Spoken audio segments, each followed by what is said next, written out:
All right. Well, um, good evening, everybody, and hope everybody had a decent day. So I want to, I mean, you guys know me well enough, right? That before we do like current stuff, I feel the need to give a little bit of a historical overview. Um, but I really do think it's relevant here. So I want to say, I've called this talk "Where Have All the Rabbis Gone? The Great American Rabbi Shortage." Um, and it really is specifically the great American non-Orthodox rabbi shortage, um, because there doesn't seem to be this same sort of shortage in the Orthodox community. But really, the role of the rabbi is different in an Orthodox community than it is in other communities, as we'll kind of see. So, but the rabbinate as it's currently sort of constituted really was unknown in the pre-emancipation era. In other words, let's say prior to, let's say, 1789. Okay, and those of you who have been with me for a while know that one of the great debates in Jewish historiography is when exactly the modern era begins. But I'm going to say for this purpose, 1789 with the French Revolution. And, an argument can be made that it began earlier because France wasn't the first place that Jews were citizens. The United States was. But there were no ordained rabbis in the United States until about 1840. So the question about the role of the rabbi never arose because there weren't any rabbis in the United States. In fact, we even know the name of the first ordained rabbi in the United States. His name was Abraham Rice, and he was the rabbi of Baltimore Hebrew Congregation, back when Baltimore Hebrew Congregation was an Orthodox congregation in the 1840s. But prior, in pre-modern or pre-emancipation times, there were certainly rabbis, but rabbis were not employed by a synagogue. Okay, who were they employed by? They were employed by the city or the town. You might have 20, 30, depending on the community, you could have 20, 30 or more synagogues in a town, but there was one rabbi of that town. Okay, and so obviously the role of the rabbi was not, to lead services or to preach sermons, but primarily to decide questions of Jewish law. I mean, historically, right, what made you a rabbi was you passed exams and you got a piece of paper that said yore yore, or if as a higher level at yore yadin yadin. The yore gave you the authority to rule in matters of Jewish law, essentially ritual law. And then if you had on top of that yadin yadin, you could judge like Jewish civil law. Because remember, there is, two Jews are suing each other, they're not supposed to go to the court, right? They're supposed to go to the Beit Din. So the rabbi was in charge of Jewish law, supervised kashrut for the town, possibly education, but it's not the same role that rabbis fulfill today. And that changed, first of all, in Germany, okay, because Germany was mean, even though we say emancipation started in France, Germany was the place where Jews became most acculturated. And if you look at, Reform Judaism started in Germany. Okay, and why did it start in Germany? It started in Germany because it started really as liturgical reform, because German Jews had German Christian friends, and they wanted to invite them to come to shul with them to see what it was like, but they were embarrassed by what was going on. So they said, let's have decorum, let's have an organ, let's have sermons in German, etc., etc., etc. And that's really where reform first started. And Germany was the first place to have rabbinical seminaries as opposed to traditional yeshivas. Okay, and you may ask, what's the difference between a rabbinical seminary and a yeshiva? Okay, and the difference is that rabbinical seminaries were on an academic model. They were affiliated with universities, and they taught professional skills and not just Talmud and halakha. Okay, and they were also denominational. You had really three rabbinical seminaries in Germany before the Holocaust. You had the Rabbiner Seminar in the Hildesheimer Rabbiner Seminar in Berlin, which was Orthodox but modern Orthodox. And you had the Hochschule für die Wissenschaft des Judentums in Berlin, which was also Reform. And then you had the Jewish Theological Seminary. Does that sound familiar? The Jewish Theological Seminary, which was in Breslau, Germany, and Breslau, Germany today is neither Breslau nor Germany. It's Wrocław, Poland. I think I'm pronouncing it right. It's spelled W-R-O-C-L-A-W, but I'm pretty sure it's Wrocław and not I don't know. I don't know Polish. But what was once Breslau, Germany, is now in Poland. And this model was exported to the United States by German Jews.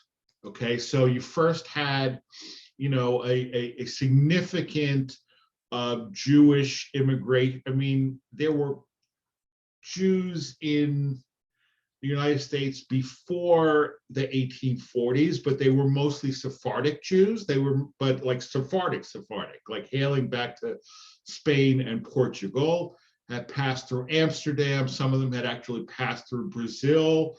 When Recife was the first Jews in what became the United States, came 1654 from Recife, Brazil, which was a Dutch colony.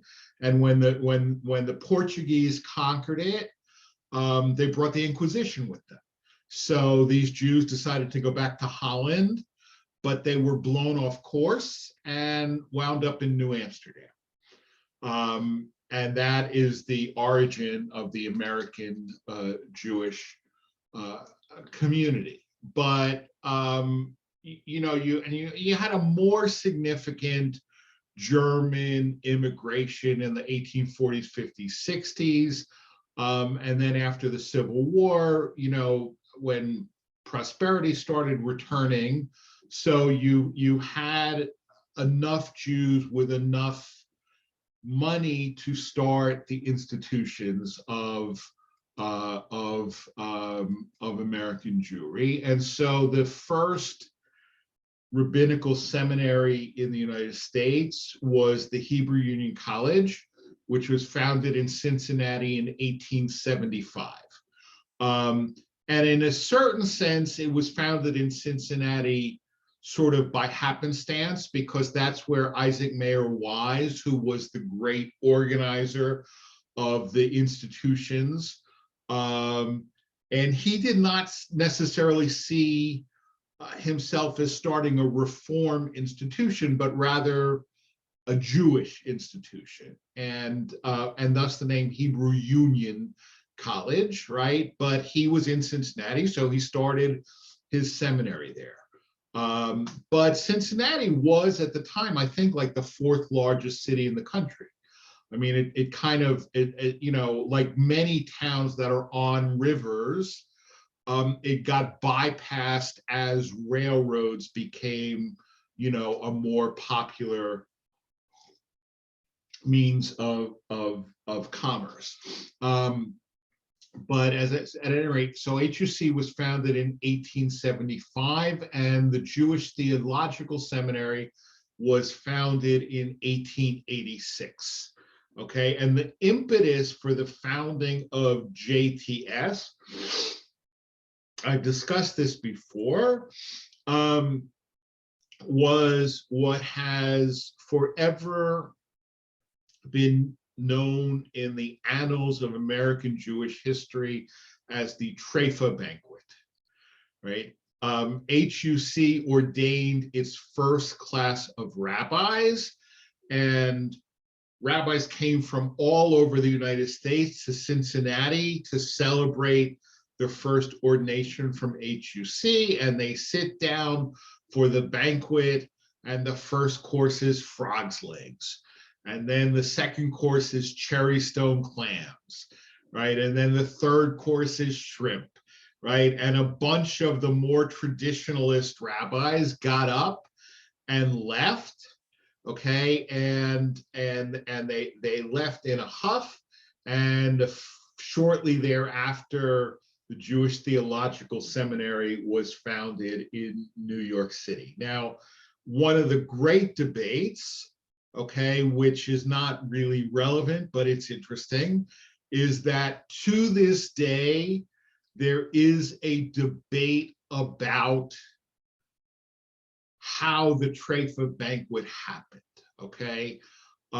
Isaac M. Wise said, I hired a Jewish caterer. I assumed they would serve a kosher meal.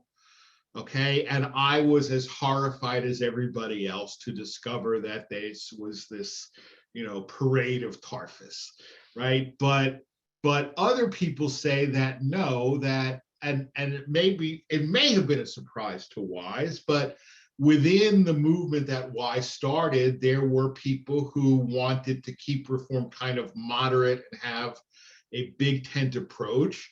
And there were people who were more radical and said, oh, let's get those traditionalists out of the movement, so that they, you know, sort of schemed with the caterer to serve the Treifa banquet, knowing that the traditionalists would walk out, and that's exactly what they wanted. This is an unresolved question, and I don't know how it will ever, you know, how we'll ever figure this out one way or another. But at any rate, so JTS was founded in 1886. And the main seminary, what I would consider rabbinical seminary of modern Orthodox Judaism, known as REITS, the Rabbi Isaac Elchanan Theological Seminary, which is part of Yeshiva University, was founded in 1896, but it was really founded more as a traditional yeshiva, and it only really became a seminary in the academic sense in like the 30s or 40s, okay? And, you know, in a certain sense, these are still like the big kind of like the three main seminaries of American Judaism, but there were others. So in the 1920s, Rabbi Stephen Wise, you know, who was certainly the most well-known rabbi in America at the time, he founded what was known as the Jewish Institute of Religion in New York City. And basically, and it's interesting, I mean, Wise was a Zionist, right? And at the time in the 1920s, up until really the 1930s with the rise of Hitler, Reform Judaism was anti-Zionist, okay? So Wise founded the Jewish Institute of Religion as a Zionist alternative, and he also intended it to be a pluralistic seminary but for the most part, it really was a Zionist reform alternative to HUC. And then HUC and JIR merged in the early 1950s, okay? And that's why to this day it's actually known as the Hebrew Union College Jewish Institute of Religion. Okay, question. Why were these two institutions able to merge in the 1950s?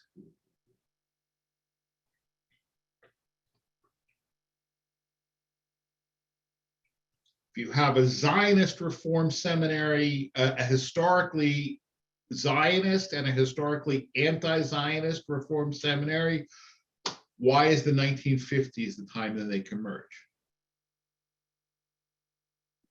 Yeah, Alan. Well, Israel was founded at that point, whether you're Zionist or not. After 1948, there's an Israel.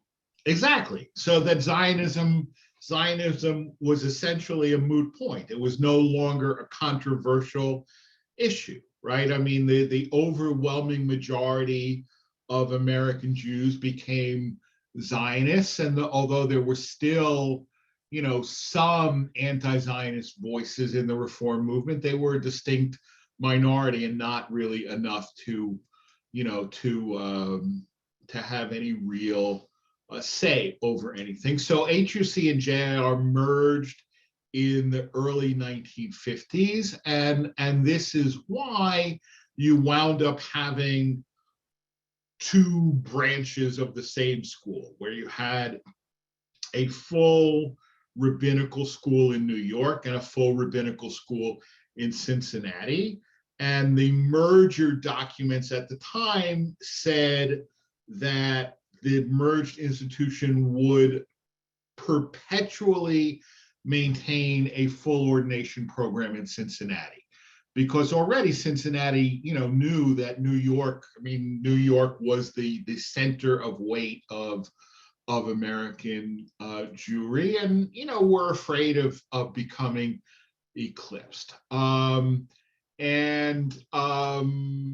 So now we move into the later 1950s, and both JTS and HUC expanded to Los Angeles, right? The JTS founded a school that was called at the time the University of Judaism, and today is called the American Jewish University, and it started as the Los Angeles branch of JTS.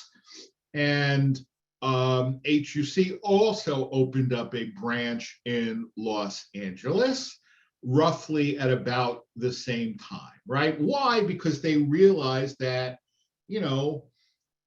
California was really becoming a serious rival to the East Coast in terms of its, influence in the country. I mean, no doubt, this no joke, no doubt, influenced by the fact that both the New York Giants and the Brooklyn Dodgers moved to California at the same time, right? And so this is an indication, of LA becoming, if not an equal center of gravity, still, not a negligible factor either. And but both were essentially like what I would consider junior seminaries until the 1990s. In other words, in HUC, so both HUC and JTS are 5-year postgraduate programs, okay? You have to have a bachelor's degree to start rabbinical school at either HUC or JTS. It doesn't matter what your bachelor's degree is in, but you have to have a bachelor's degree. And with HUC, since most of their students don't have that strong a background in Hebrew, so the first year is in Israel, and then the next 4 years are in the States. And up until the late 90s, you could do year 2 and 3 in Los Angeles if you wanted to, but then you had to transfer to either New York or Cincinnati for years 4 and 5. And similarly, actually, the way they had it at JTS was you could do years 1 and 2 in LA, and then your third year would be in Jerusalem, and then you'd finish up 4 and 5 in New York, or you could do 1, 2 in New York, then Jerusalem, then 4, 5 in New York. But in neither case, you could only do like the first 2 years, or the first 2 stateside years in LA, and then you had to transfer to finish up. But in the 1990s, they both started offering their own ordination program. In the case of UJ, and actually I was on the faculty of UJ at the time that this happened, UJ just sort of unilaterally said, we're not part of JTS anymore, and we're starting our own ordination program. Whereas HUC, the central administration decided to allow them to offer the full program. Okay. So that's kind of to bring you up to speed. I should also mention one other rabbinical school that is relevant here, the Reconstructionist Rabbinical College, which is in Philadelphia, and it was founded in 1968. I have to say that the Reconstructionist history is interesting because, right, the founder of Reconstructionism was Rabbi Mordechai Kaplan, who was a faculty member at JTS for more than 50 years. And the founding president of RRC was Kaplan's son-in-law, Rabbi Ira Eisenstein, who was also a conservative rabbi. I mean, originally the Reconstruct was a school of thought. It was not a separate movement. And you could be a conservative Jew and a Reconstructionist. You could be a Reform Jew and a Reconstructionist. And Kaplan never really wanted to start a separate movement. But by 68, they decided to start their own seminary. And by the way, so it's no accident that RRC started in 68. And at the same time, if you go to either JTS or HUC, and in both cases, they have like a wall with the class pictures of every ordination class, right? And all of a sudden, you see in the early 70s, instead of having 15 people a year, 30, 40, 50 a year, okay? Why all of a sudden were there so many rabbis being ordained at these seminaries in the early 70s? What's going on in the United States? What's going on in the world at that time? Tom, you got to unmute. Okay. My history is terrible. I know Vietnam was going on.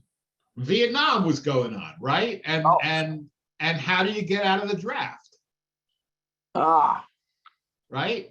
Rabbinic seminarian deferral, right? So, so lots of people got religion in the late 60s, and early 70s. And some of them actually decided, yeah, Alan. I'm bad on this. Can you kind of briefly explain the difference between, you said Reconstructionism is a philosophy, well, it started as, yeah. Can you explain just a little bit better? Yeah, all right. I mean, without getting too bogged down, I mean, the essential insight of Kaplan, okay, which is undoubtedly correct, I mean, I say undoubtedly, is that Judaism is a culture and a civilization. It's not just a religion, right?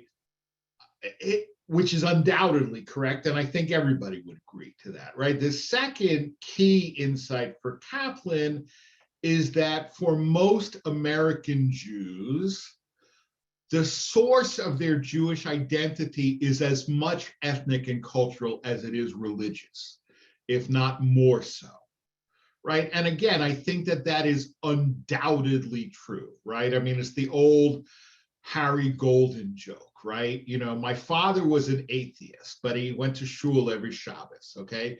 Why? Well, his friend Goldberg was religious, and Goldberg went to talk to God, and my father went to talk to Goldberg, right? And you know, but there were other aspects. He did not believe in a supernatural God. And he also meaning that God is a force, but not like a discrete person. Okay, which is again not unusual. I mean, and in a certain you can find echoes of that even in the Kabbalah.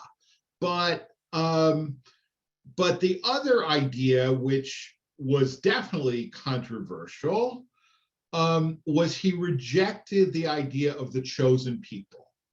Okay, and basically he felt that the idea of Jewish chosenness was incompatible with democracy. It caused anti-Semitism. And this is for sure where Kaplan loses me. I mean, I would say that, you know, and of course, I mean, he wrote his magnum opus about 100 years ago, you know, but in many ways, Kaplan's analysis of American Judaism was right on target. His prescriptions, I think, were not always correct, but his analysis, you know, for sure was. You know, but the idea of Reconstructionism not being per se a denomination is why you still have, you know, many people graduating from the Reconstructionist seminary, but becoming conservative rabbis. I mean, you also have people like me who graduated from the Reform Seminary and became conservative rabbis, but that's less typical, I think. All right. So anyway, so you have the foundation of the RRC, and and then you also have. I want to talk about a couple of other or three other sort of sources of non-Orthodox rabbinic ordination. Okay, so you have a school in Boston called Hebrew College. Okay, not to be confused with Hebrew Union College, and not to be confused with the Hebrew Theological College, which is an Orthodox yeshiva in Skokie, Illinois. Hebrew College is in Boston. It's well over 100 years old, but it was originally a teacher's college, just like Baltimore Hebrew University. But sometime around 15 or 20 years ago, they opened up their own rabbinical school, okay, as a pluralistic, non-denominational rabbinical school. Okay, there's also the Academy of Jewish Religion in New York. The Academy of, actually what happened when I know there's lots of alphabet soup here, but when JIR merged with HUC, some of the JIR faculty were unhappy because they felt that JIR was losing its pluralistic character. So they started a school called the Academy for Jewish Religion. Instead of the Jewish Institute of Religion, became the Academy for Jewish Religion. And that limped along for a long time until the 1990s or so, when it started getting larger. And then finally, some of you may have heard of a movement known as Jewish Renewal. Okay, if you know David Schneier, and he comes under that banner of Jewish Renewal, and they have an ordination program. It's called the Aleph, and they also ordain rabbis. As well as there's kind of like mail order places. There's the Jewish Spiritual Leaders Institute. There's the Rabbinical Seminary International, which both of them completely online. 1 year of part-time study, you could become ordained a rabbi. Okay, no actual rabbi thinks that these rabbinical schools have any value whatsoever. but they exist, and their graduates manage at times to dupe desperate congregations into hiring them. Okay, but I want to go give you a little bit of data in terms of like rabbinical school enrollments. Okay, so in 2008, HUC had 194 rabbinical students. Okay, now remember, this is a 5-year program. So that 194 may sound a lot, but it's less than 40 per year. Okay, spread over 3 campuses, right? 40 per year spread over 3 campuses. So when you get down to it, it's only, it's not even 15 people per year per campus. It's not like a huge number. But in 2008, they had 194 rabbinical students. And in 2021, they have 138. Okay, so they've dropped by roughly a third. Okay, in 2008, JTS had 134 rabbinic students, and in 2021, JTS has 63. Okay, so now remember, JTS is only one campus, right? But there's also the Ziegler School at the American Jewish University, right, which is a separate institution, but they're also training conservative rabbis. And I couldn't find data from 2008, but in 2010 they had 56 students, and today they have 34 students. Okay, so again, a significant drop. Okay, conversely, in 2009, Hebrew College had 55 students, and today they have 76. Okay, the Academy for Jewish Renewal had 56 in 2008, and I'm sorry, Academy for Jewish Religion, 56 in 2009, 64 today, so a little bit larger. RRC, the Reconstructionist Seminary, had 53 then, and they have 53 now. And the Olive program had 59 students in 2010, and they have 34 today. Okay, so you add them up, and the number of I didn't do the addition, but I'm thinking that the number of rabbinical students overall preparing in all the different non-Orthodox seminaries is down by about a third, if not more, from 2008 to today. Okay. Now I want to discuss like 3 contemporary stories that I mentioned in my emails to you, and then we can open it up to a little bit of discussion, right? So as I mentioned, in February, the Rabbinical Assembly and the United Synagogues sent basically a warning letter to congregations that were in placement saying, hey, look, guys, we need you to know that there are 80 shuls looking for new rabbis and 50 to 60 rabbis looking for pulpits, right? So 20 to 30 of you shuls are not going to hire rabbis this year, and we'll try and figure out some other way to help you, but you ain't going to get, at least you're not going to get a credentialed conservative rabbi. Okay, now, why did this shortage occur? I think there are 3 reasons. One is that some rabbis who had already been planning to retire, like, delayed their retirement by a year or 2, right? They're like, oh, Rabbi, you can't retire now. We're in the middle of the pandemic. We can't even interview, we can't bring rabbis in because they couldn't bring rabbis in 2020 placement season or last year, right? I mean, even though by the end of the year, by the spring, shuls were going back to in-person or hybrid services, but they weren't able to bring in candidates. So they said, could you delay your retirement until things are a little bit more back to normal. So a bunch of rabbis delayed their retirement, and then finally, so there's I think more retirements this year than there would have been otherwise. Simultaneously, other rabbis decided to retire early or leave the pulpit, right? I mean, we all know there's all kinds of news stories about the Great Resignation, right? I mean, frankly, becoming a rabbi is harder now than it was 3 years ago, or being a rabbi is harder now than it was 3 years ago. And some people said, the heck with it. I don't need it.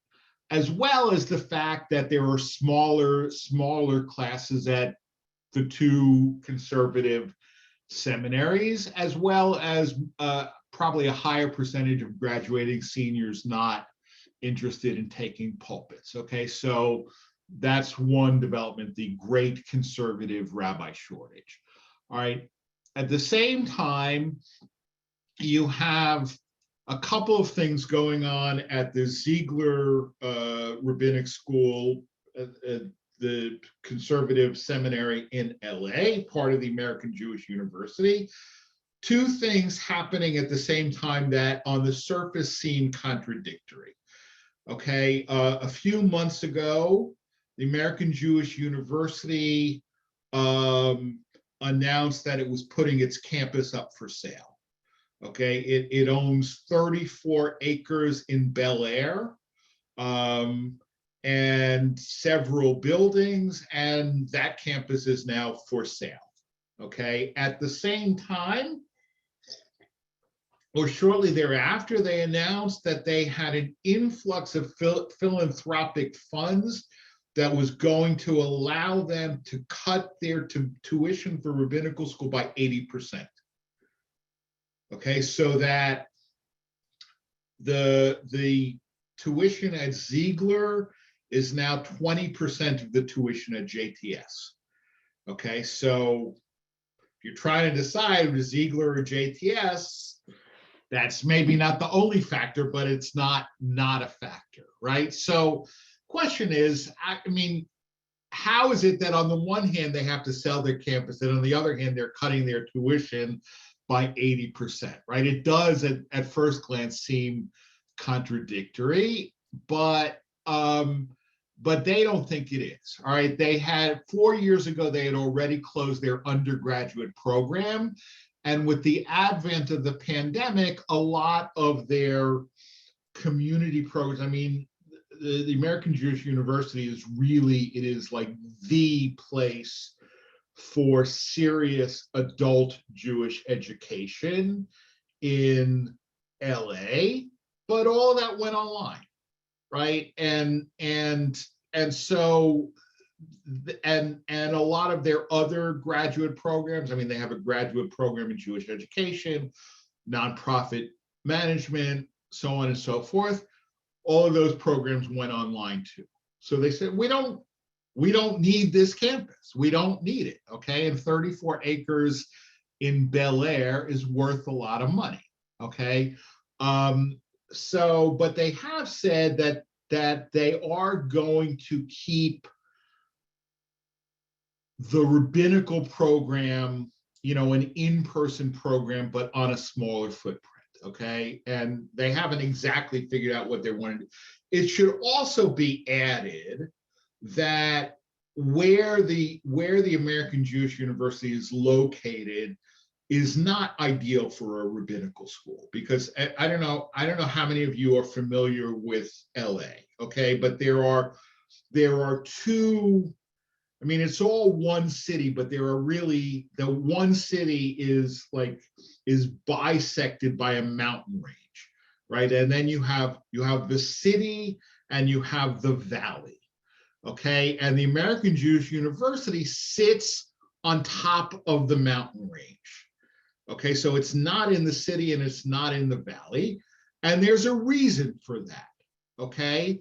And the reason for that is that it's accessible from both places, right? City people don't want to go to the valley, Valley people don't want to come into the city, but they'll both go to the AJU, which is in the Santa Monica Mountains. Okay. And so for adult programming, that location made perfect sense, right? But if you want your students, and they have dorms, which is fine for single students, but most rabbinical students are married these days.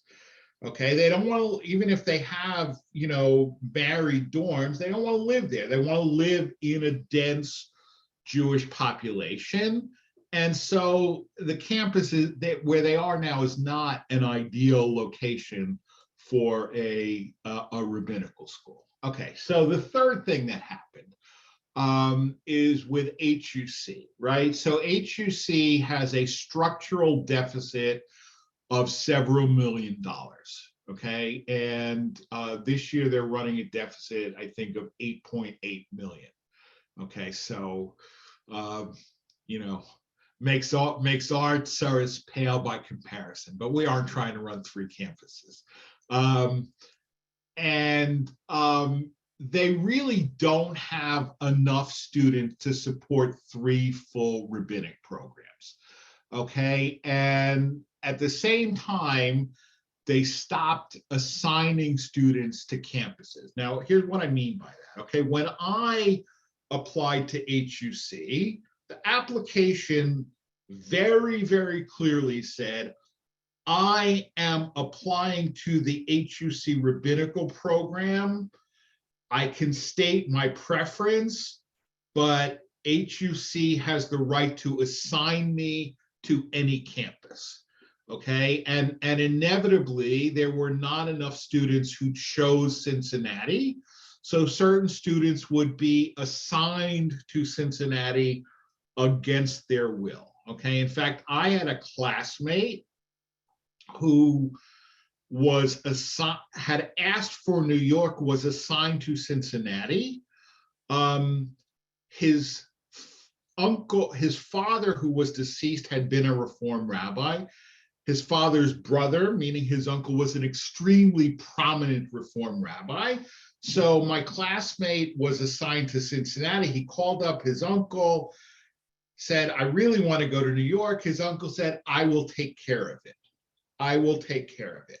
So this guy, who was not yet my classmate, got into his car, drove to New York, showed up at HUC in New York, said, I'm here to register for classes. They said, oh, you're in the wrong place. Go back to Cincinnati. And that's what he did, okay? Because I think what happened is the provost and his uncle didn't get along, and the provost was not happy at his uncle promising to take care of it. But they sent him back to Cincinnati, and that's where he went. Okay, now I happen to choose Cincinnati because I was naive and really into academics at the time.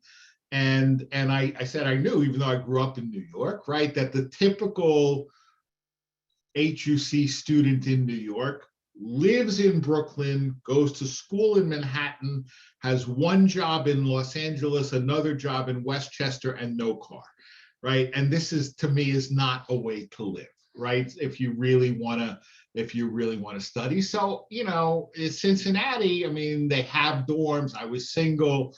The cost of living is relatively low, et cetera, et cetera. Okay, so they decided a few weeks ago to close to sunset the rabbinical program in Cincinnati. What does that mean? It means that no new students will be admitted to the Cincinnati rabbinical program. If you're already there, you'll be able to finish, but no new students. Okay, so by 2026, there will be no more rabbinical program in Cincinnati. And in theory, they say that they're going to keep the Cincinnati campus open, although what exactly they're going to do with it, nobody knows. Now, I mean, there are a couple of things on the Cincinnati campus which are real treasures. One is the Clow Library, The Cloud Library is the second largest Judaica library in the world. I mean, not in the country, in the world. The only Judaica library that's larger is the National and University Library in Jerusalem. Okay. But the Cloud Library in Cincinnati is the second largest Jewish library in the world. They also have the American Jewish Archives there. Okay, now these are, I mean, in theory, you could certainly keep them open as research centers. I personally think that they might be lying, right? Or they maybe they plan to keep it, but I just don't see that it's practical. Okay, at the same time, they say that they're going to set up a low residency rabbinical program, which I think makes sense, okay, because one of the reasons that, for example, AJR, which is mostly distance learning, and Aleph, which is mostly distance learning, so they have distance learning, and like in intercessions, they have intensive programs where everybody comes together, okay? And why are these popular? One of the reasons that they're popular is that, you know, let's say I'm a second career rabbi, right? And even if I have, you know, I'm getting sufficient funding that I can go to rabbinical school full-time or more or less full-time, right? But I live in, let's say, Pittsburgh, right? And I've got a spouse and I've got 2 kids. Do I want to uproot my whole family from Pittsburgh and move to Cincinnati or New York or LA? Not necessarily, right? So if I can have a mostly distance learning program, right, with 2-week, you know, maybe two-week intensives a year or something like that, that absolutely makes sense, okay? And I've done now 2 different graduate programs, distance learning. It can be done. There's no question about it. There's no question about it. So the thought is to have a low residency rabbinical program at Cincinnati as the base for intensives, okay? I don't know how that's going to work out, okay? I don't know. The last thing I'll say, talk about a little bit about the future of rabbinical education, because I don't know if any of you either listened to that interview with Andrew Rayfeld, the president of HUC, or read the transcript. But one of the questions that they asked him was the possibility of HUC merging with JTS. And he said, no way, no way, but there's a real possibility of us sharing facilities in New York, okay? Now, what does he mean by that? Okay, so HUC in New York is one building. It's on West 4th Street in the Village, right adjacent to NYU, okay? They could sell that to NYU like this, okay? JTS is up by Columbia, okay? But it's a whole complex of buildings, and they just finished rebuilding their campus, okay? I mean, what you have in New York, you have, you know, uptown on the Upper West Side, this explosion of residential real estate. JTS sold, it was an entire city block. They sold half the block and the air rights to a developer.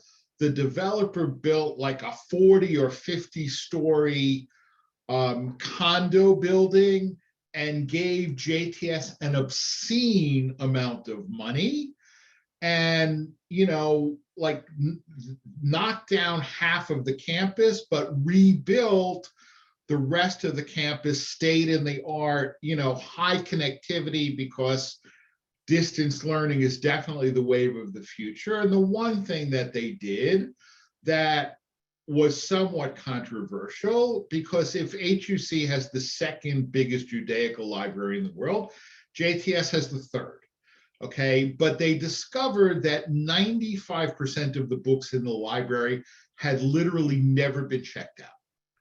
Okay, it serves as, a focus for scholars, but they don't.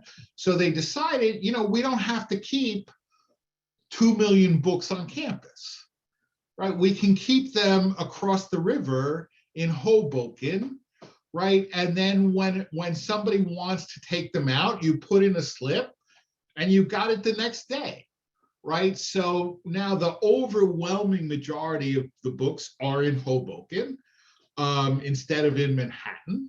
And I actually haven't seen the new campus because COVID and all that. I mean, the rededication was supposed to be in the spring of 2020, and then it didn't happen, and whatever. I haven't been there since then, but it's really so. JTS is not going to get rid of that property. It's too valuable and too new. But what Andrew Rayfield, the president of HUC, said, we could share classrooms, we could share back office, we could even share some professors, but still have our own identity. And I think that this makes sense. I mean, I don't think that there's a reform way to study Talmud versus a conservative way, right? Or a reform way to study Jewish history versus a conservative way, or a reform way to study counseling versus a conservative way, right?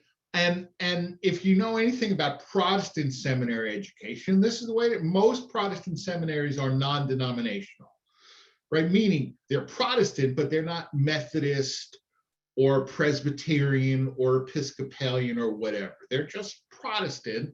And then if you're going to, let's say, Yale Divinity School, and you're studying to be a Presbyterian minister, there are certain like Presbyterian oriented courses that you have to take, right? Or if you're Methodist, that teach you, certain specific nuances of their theology and their polity and so on and so forth. And I think that there's no real reason why that couldn't happen. I'm not sure why we need, full seminaries of the different denominations, but I think that there are, specific courses and a certain specific identity that could. So I wouldn't be surprised to see HUC and JTS sharing facilities in New York within the next 2 to 5 years or so. But it'll be interesting to see what happens. Anyway, I'm going to stop,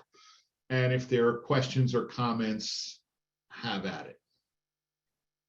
I hope that there are, because I've been speaking a lot.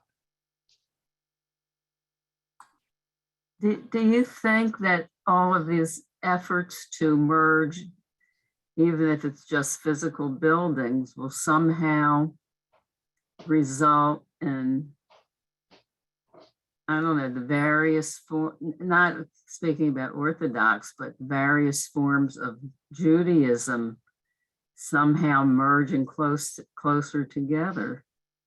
I don't think that they will, okay? And I'll tell you why. I mean, as much as it's common for lay people to say, oh, there's no real difference anymore between reform or conservative, there are differences. There are definite differences. And I mean, look, in places, in small towns that can't support 2 congregations, merger might make sense. Okay, but even in those cases, typically where you have a congregation that's dually affiliated, they have reform services on Friday night and conservative services on Saturday morning, right? They're not, the differences still matter. And I think the differences still do matter.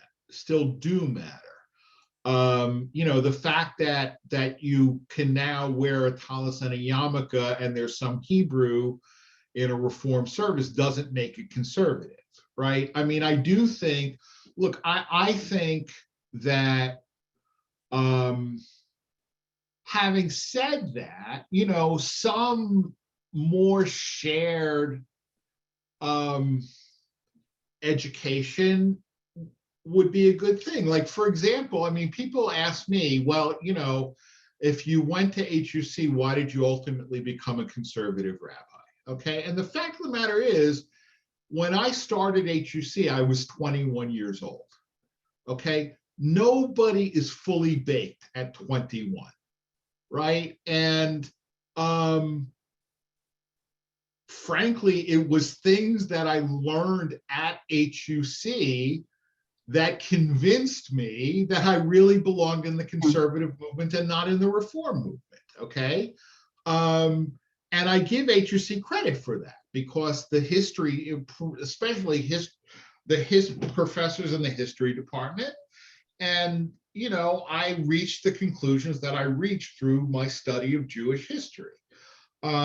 So, you know, I think it may be, you know, not the best idea to assume that people lock in on a certain denominational identity at 21, 22 years of age.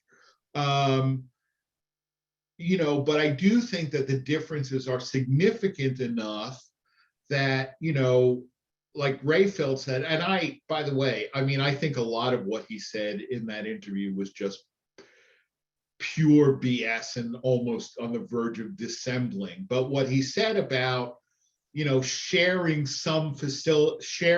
facility and sharing even some faculty, but having separate identities actually makes a lot of sense. Mhm.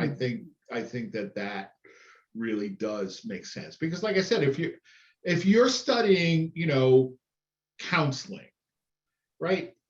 Is there a reform versus conservative way to counsel people? Right? Is there a reform versus conservative way to teach kindergarten? You know, I mean, certain things really don't make sense necessarily to have, you know, duplication of resources, but certain things do. I mean, there's definitely a conservative versus a reform way to daven. So if you're teaching synagogue skills, right? I mean, I had a lot of catch up to do when I decided to switch, right? So, you know, I think that there's a lot of room for shared effort, but there's also, you know, need for separate effort at times as well. I have a question. Yeah. As you said, the rabbi school is 5-year program. Do you think that they'll have more training for lay people that want like you won't get the whole title rabbi? Like if you were going to go become a psychiatrist, you had to go through the whole thing and go through medical school. But if you wanted to get your MBA in sociology, you know, or become a nurse practitioner that did counseling, you could do that. But do you think that might be in the future, that they do more lay people who go to an abbreviated program? You don't get the full ordination, but you get more lay leaders. You think there's a movement towards that? I haven't seen it, but there's no reason why there couldn't be. I mean, there are programs, you know, like I've sent out in my morning emails a couple of times about this Emun program that they're offering, which is purely synagogue skills. Okay, it's not anything else. And we have somebody, actually, Deb Sternberg is probably going to do this program, which would be great. I mean, it would deepen our bench of people who know how to lead minyan and, you know, lead Shabbos services and so on and so forth. But you know, I mean, there have been places where you did have a sort of 2-tier clergy, right? Where you had both originally in the UK and in Germany, where you had, like, certain people were given the title in Germany of Lehrer or Prediger, which means either reader or preacher, and not everybody was a rabbi. Okay, and in the UK, you also had people who were given the title of reverend. Okay, And certainly prior to 1840, when there were no rabbis in the United States, you had leaders of congregations who weren't rabbis. They were usually actually given the title of Hazan, even if they weren't necessarily, a full-fledged Hazan. So I think there might be, room for people to do a 2 or 3 year graduate degree instead of a 5-year graduate degree, with the understanding. Look, I mean, I don't want to put numbers on it, right? But a certain percentage of what I do day to day does not necessarily require a 5-year graduate degree, right? Some of what I do does require a 5-year graduate degree, but then there are also times when I recognize that, there may be halachic stuff in particular that comes to me that I don't know. So I go to somebody else, right? Or I may have a particularly thorny counseling issue that I might not feel completely competent to handle. So there are other rabbis around the country that I would go to with that. So, why not? I mean, I think certainly, a congregation would rather have somebody with, let's say, a master's degree, but not ordination, than nobody at all, right? And that might be a way to do, because there are two factors. Okay, there's the factor of tuition, right? And I mean, Ziegler found a way to deal with that, right? And Yeshiva University doesn't charge tuition in its rabbinical program, and neither does Chovevei Torah, which is the more liberal split off from YU. So I think it's possible to find enough philanthropic dollars to eliminate or drastically reduce tuition, right? But there's no way to reduce that opportunity cost, right? If I'm going to school for 5 years, I'm not earning for 5 years, right? So, I mean, it's one thing to be able to go to school and not have to pay tuition. It's another thing to go to school, but you're still not earning any money, or, other than, teaching Hebrew school 2 days a week or something. So that might be a way to go. I haven't heard any rumblings in that direction, but it certainly makes sense to me. All right. All right, then good night, everybody, and Shabbat Shalom. See you tomorrow. Thank you. Thanks.